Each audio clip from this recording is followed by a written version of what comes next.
जय गुरुदेव। गुरु ब्रह्मा गुरु विष्णु गुरु देवो महेश्वर गुरु साक्षात परब्रह्म तस्मै श्री गुरुवे नमः। ओम बालार्क मंडलाभासां चतुर्बाहुं त्रिलोचनां पाशांकुश्वराभितीर्धारयन्तीं शिवां भजे। या देवी सर्वभूतेषु मातृरूपेण संस्थिता शक्तिरूपेण संस्थिता नमस्तस्यै नमस्तस्यै नमस्तस्यै नमो नमः। प्रिय दोस्तों नमस्कार। सिद्ध साधनाएं चैनल पर मैं आप सबका हार्दिक स्वागत करता हूं, अभिनंदन करता हूं। आशा करता हूं आप राजी खुशी से होंगे, कुशल मंगल से होंगे। आप सबकी कुशलता मैं माँ भगवती से, माता महाकाली से हमेशा चाहता हूं। आप सुखी रहें, निरोग रहें, आपके जीवन में किसी प्रकार के कोई दुख, कोई संकट न आए, परेशानियों से आप हमेशा कोसों दूर रहें, मैं इसी कामना करता हूं। दोस्तों इस वीडियो में मैं एक बहुत बढ़िया बेहतरीन साधना बताने जा रहा हूं और ये साधना उच्च कोटि की साधना है।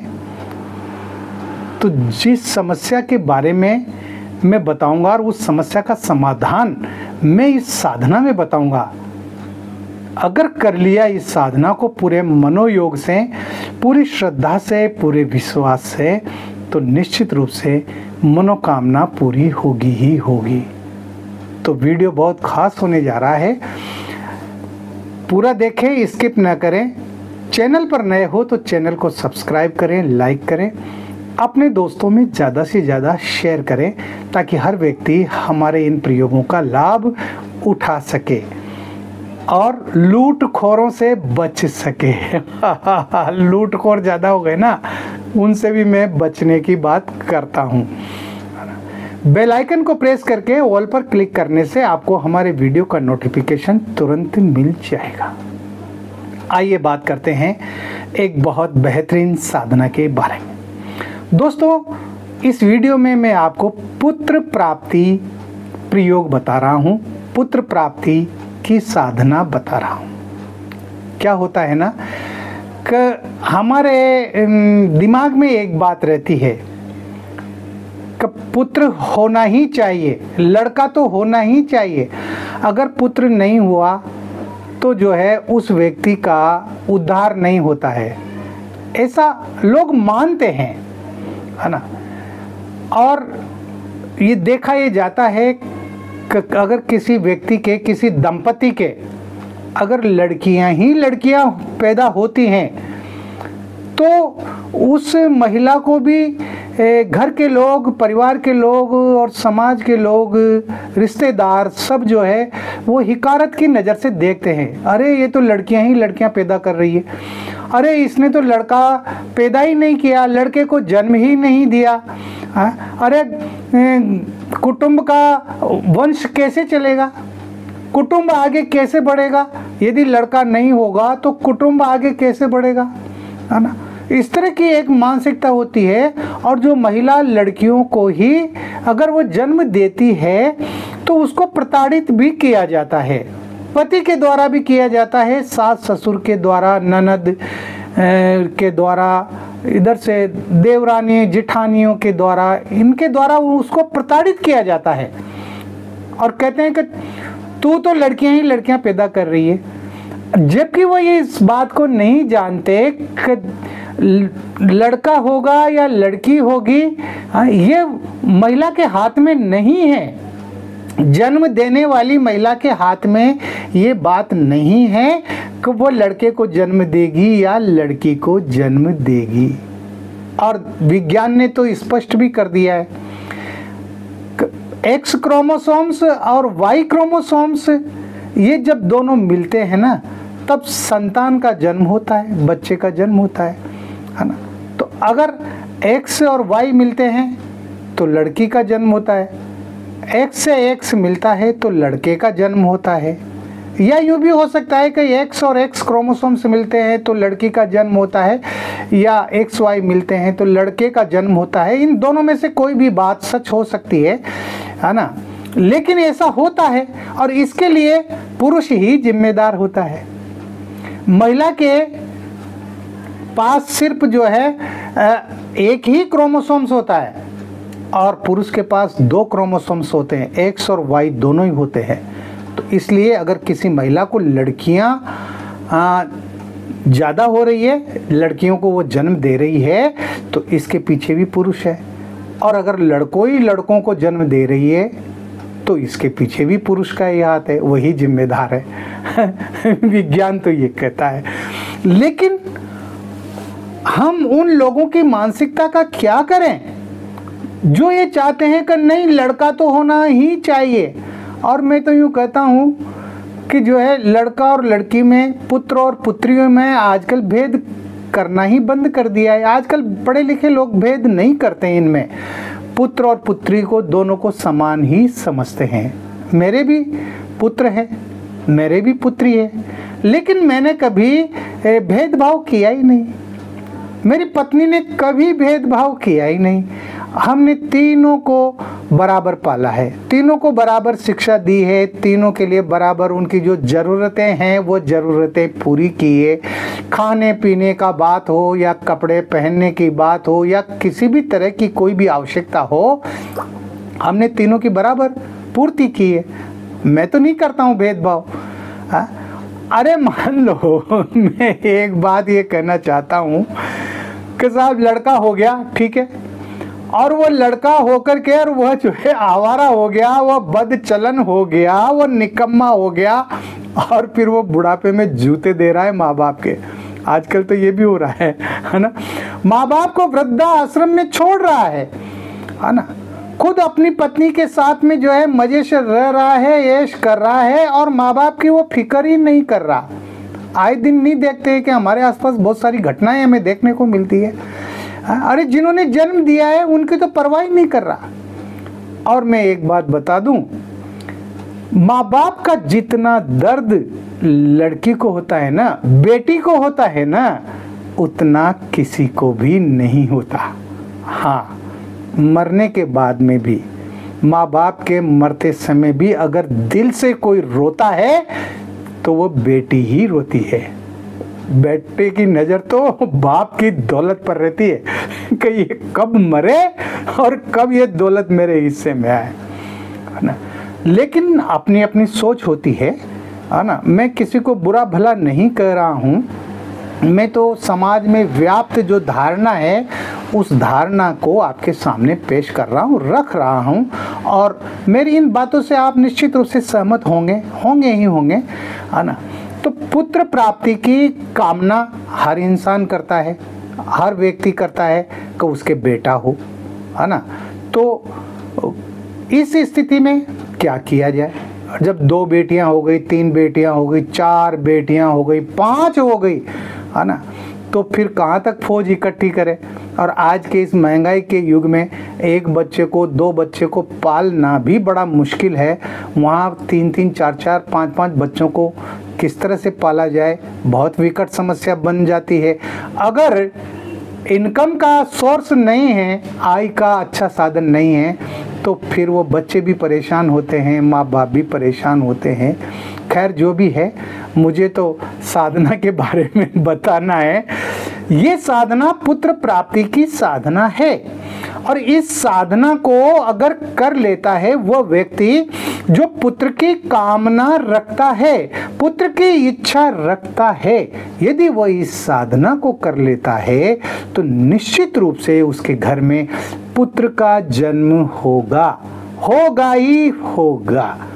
ऐसी बेजोड़ और बेहतरीन उत्कृष्ट कोटि की साधना मैं इस वीडियो में बता रहा हूँ। इसलिए बता रहा हूँ दोस्तों, क्योंकि मेरे पास ऐसे कई लोगों के मेरे पास फ़ोन आए हैं, मैसेज भी आए हैं, जिन्होंने कहा है गुरुजी हमारे 3-3, 4-4 लड़कियाँ हो गई, बेटा नहीं है, तो एक बेटा हो जाए। तो ऐसी कोई साधना हो तो आप ज़रूर बताइएगा। और उनके आग्रह पर ही मैं ये साधना बता रहा हूँ। इस साधना को किसी भी पूर्णिमा के दिन से शुरू कर सकते हैं। पूर्णिमा होना चाहिए, समझ में आ गई बात। ये साधना प्रातः काल के समय की जाएगी, यानी ब्रह्म मुहूर्त में, है ना। इसके लिए आपके पास में प्राण प्रतिष्ठित भगवान कृष्ण का बचपन का चित्र होना चाहिए। मक्खन खाते हुए, घुटनों के बल चलते हुए, भगवान कृष्ण के ऐसे बहुत सारे चित्र हम देखते हैं ना फोटो, वो चित्र होना चाहिए। वो प्राण प्रतिष्ठित होना चाहिए। और इसके साथ ही स्फटिक माला होना चाहिए। स्फटिक माला वह भी प्राण प्रतिष्ठित होना चाहिए। इसमें इन दो चीज़ों की सामग्री की जरूरत पड़ेगी। करना क्या है, कैसे करना है ये साधना? तो पूर्णिमा के दिन प्रातःकाल जल्दी ही स्नान कर ले। इस साधना को महिला भी कर सकती है और पुरुष भी कर सकता है। और अगर दोनों पति पत्नी साथ करें तो फिर तो बात ही कुछ और है, तो उनको तो फिर जल्दी ही फल की प्राप्ति होगी। तो अगर दोनों साथ करते हैं तो फिर दोनों के लिए 2 माला होना चाहिए। वो अगल बगल जोड़े में बैठ करके दोनों एक साथ मंत्र जप करें, है ना, तो ये जल्दी सफल होगी। साधना पूर्णिमा से शुरू करें। पूर्णिमा के दिन सुबह स्नान कर लें। स्नान करके और जो है बढ़िया खूबसूरत सुंदर वस्त्र पहने। वो किसी भी रंग के हो सकते हैं, किसी भी रंग के, लेकिन खूबसूरत दिखने चाहिए। पूर्व दिशा की ओर मुंह होना चाहिए। तो पूर्व दिशा की ओर बाजोट लगा ले, चौकी लगा ले लकड़ी की। उसके ऊपर आप जो है पीला वस्त्र बिछा दे। पीला वस्त्र बिछाना है और पीला वस्त्र बिछाकर उस पर जो प्राण प्रतिष्ठित भगवान कृष्ण की बाल्यकाल की जो तस्वीर है, जो फोटो है, उसको फोटो फ्रेम करवाना पड़ेगा। उस तस्वीर को वहाँ पर स्थापित कर दें। स्थापित करने के बाद में उसकी पूजा करें। सामान्य पूजा करना है।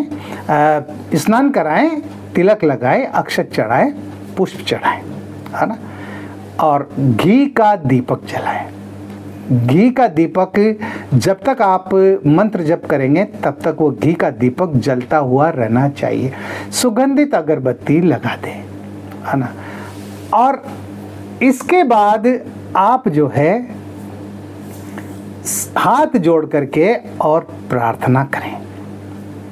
कहे प्रभु, मैं पुत्र कामना के लिए ये साधना कर रहा हूँ और मैं लगातार ये साधना करूँगा।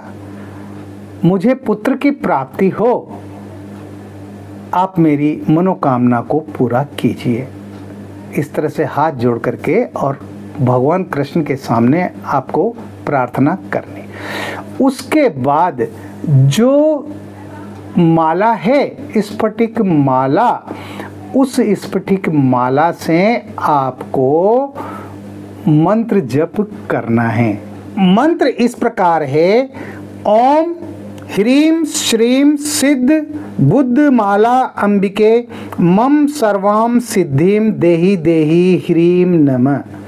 ओम ह्रीं श्रीं सिद्ध बुद्ध माला अंबिके मम सर्वाम सिद्धिम देहि देहि ह्रीं नमः। इस मंत्र की 5 माला करनी है। सिर्फ 5 माला रोजाना करनी है। कब तक करनी है? अब सवाल ये उठता है, तो भाई ये लगातार करनी है, लगातार।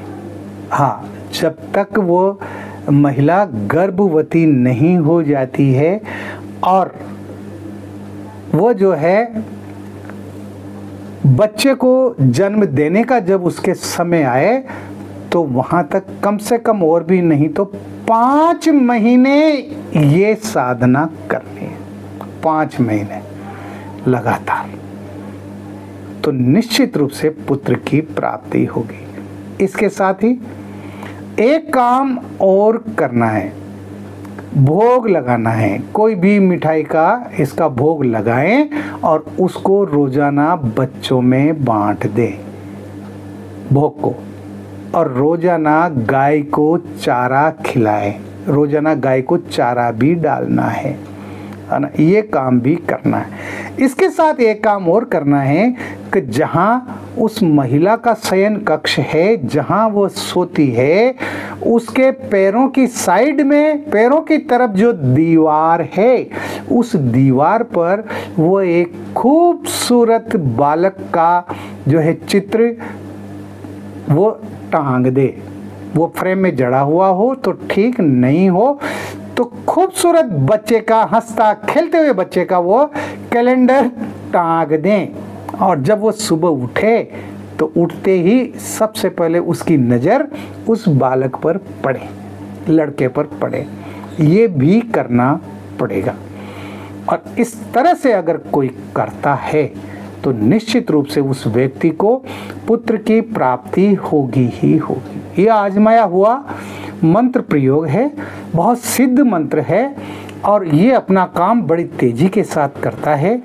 आपकी मनोकामना निश्चित रूप से पूरी होगी, आप पुत्रवान होंगे, निश्चित रूप से होंगे अगर आप पूर्ण श्रद्धा और विश्वास के साथ इस साधना को करते हैं तो आपकी ये साधना सफल होगी ही होगी।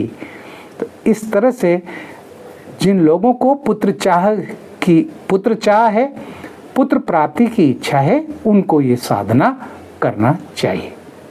इस वीडियो में इतना ही। मिलते हैं अगले वीडियो में नई जानकारी के साथ, नए प्रयोगों के साथ। तब तक बने रहिए सिद्ध साधनाएं चैनल पर, जो आपका अपना है। किसी भी प्रकार की कोई बात हो तो आप व्हाट्सएप नंबर जो चल रहे हैं स्क्रीन पर, इन पर आप मैसेज कर सकते हैं। आप अपनी दुविधा, अपनी तकलीफ़, अपनी परेशानी, अपनी दुख दर्द आप बता सकते हैं। मैं कोशिश करूंगा आपकी समस्याओं का समाधान करने की कोशिश करूंगा, है ना। तो इस वीडियो में इतना ही। मिलते हैं एक और वीडियो में नई जानकारी के साथ, नए प्रयोगों के साथ। एक बात और, आश्रम बनाने का बीड़ा उठाया है।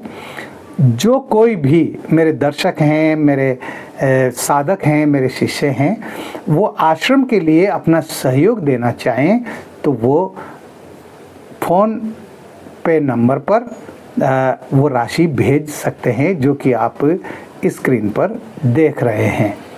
ये आश्रम आपका ही होगा, आप सबका ही होगा, इसके मालिक आप सब होंगे। जो 1 रुपया देगा ना सहयोग में, ये आश्रम उसका भी होगा। हाँ, मैं ये कहना चाहता हूँ। तो आप खुश रहें, प्रसन्न रहें, हंसते रहें, मुस्कुराते रहें। जय गुरुदेव।